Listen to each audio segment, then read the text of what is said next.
Hello everybody and welcome to part 7, I'm losing track a little bit, of this MEIOU and Taxes 2.52 tutorial series. I'm Count Christo and thank you ever so very much for joining me today.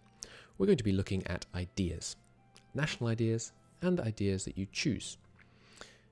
These have changed a little bit since vanilla. Most of the modifiers are different. You'll note that many of them are a bit weaker, less immediately influential. You'll also note that national ideas unlock a lot quicker. Your national ideas are less designed to represent the future of the nations. It doesn't make much sense that the historical state of a nation eventually reached would affect the bonuses it gets at the beginning of the game after all, and they also unlock during your first idea group. You'll also note that you begin with an idea group unlocked.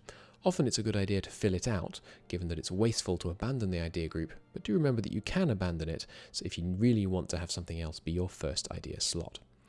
Included in MEIOU and Taxes is this wonderful chart, which shows you that some ideas actually have prerequisites. So engineering, for example, requires economic ideas. Democracy requires innovative, and global empire requires both exploration and administrative, where exploration also requires naval. You can get these chains, as you see. So let's take a look at some of the ideas. We're not going to go through every single one, but just note that various of them have specific requirements. I'm not sure why we can take expansion ideas right now. That might be because I tagged over to these guys after having looked at somebody else.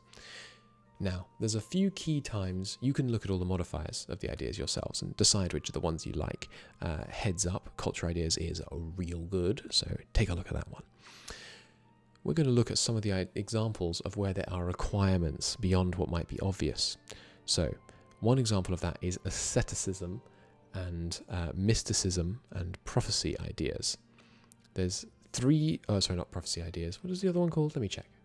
It's just asceticism and prophecy. These are two different religious ones.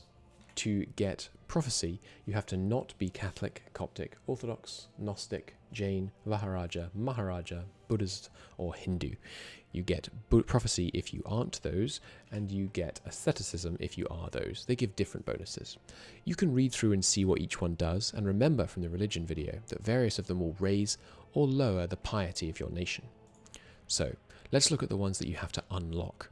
To take mercantilism, you need to first take trade, and you can't take both mercantilism and free trade, for reasons that are fairly obvious if you know what the word mercantilism means. You can't take both plutocratic and aristocratic, and you can only take global empire once you've taken administrative and exploration requires naval. Naval can lead into grand fleet, naval quality, naval leadership. Administrative also leads into empire, and quality, standing army and quality, the starting military idea groups that are available, as well as a few others, lead into grand army and professional army, each of which require 2 of the former 3. Now, exploration is a little bit more complicated. Once you've taken naval to allow you to take exploration, you have to actually have a certain degree of diplotech level before you can take exploration.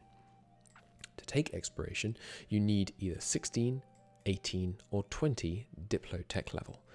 This depends on who you are.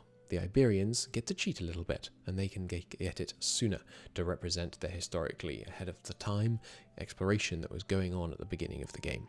So, if you want to go exploring, make sure you get your diplotech level nice and high. There isn't a huge amount more to say about idea groups. There's more of them. You get more ideas through your campaign, as you can see. You can get a whole bunch of them. How many do you actually get? Is it 14 idea groups that you can unlock through the whole game, which is pretty cool. One thing I will say is that often, because the bonuses have been reduced, military ideas overall are quite a bit weaker than they are in vanilla, and it's often a good idea to use, say, administrative ideas to just have a bigger and richer and be able to afford a larger army than to go for military ideas. This is not a fully accepted view in the community, though. It's a bit of a controversial one I hold, so don't take it as gospel. It's also worth noting that in order to convert, you need to have religious ideas. It's very difficult to do conversion without taking one, at least, religious idea group. It's also worth noting that most of the religion idea groups, prophecy, popular, and scholasticism, all grant missionaries and a bonus to missionary strength. State religion offers the highest bonus to missionary strength, but it does not grant any missionaries. State religion also grants Deus Vult.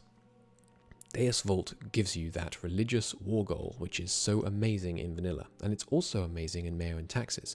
But you need to note that you can only use it when you have high piety. I believe it's around 65% piety you need to have, but I'm afraid I'm not certain on that one. Suffice to say that do not take state religion if you're intending to play with a low piety, a secular build. Only if you're going fanaticism is it a good idea for you to choose state religion for the purposes of the war goal. You might, however, still choose it, even if you're going low piety, because it gives you the single greatest ability to keep converting people, even as a secular state. Lower your autonomy, give you stability increase interval. It's a really, really, really good idea group. While we're here, let's touch on policies. Policies are different from vanilla in that you don't unlock any of them by taking idea groups. Instead, these are all the policies that you're going to use during the game. Some of them are available right out of the gate, and some of them require you to have a certain degree of administrative technology. In this case, 10, 20, or 30.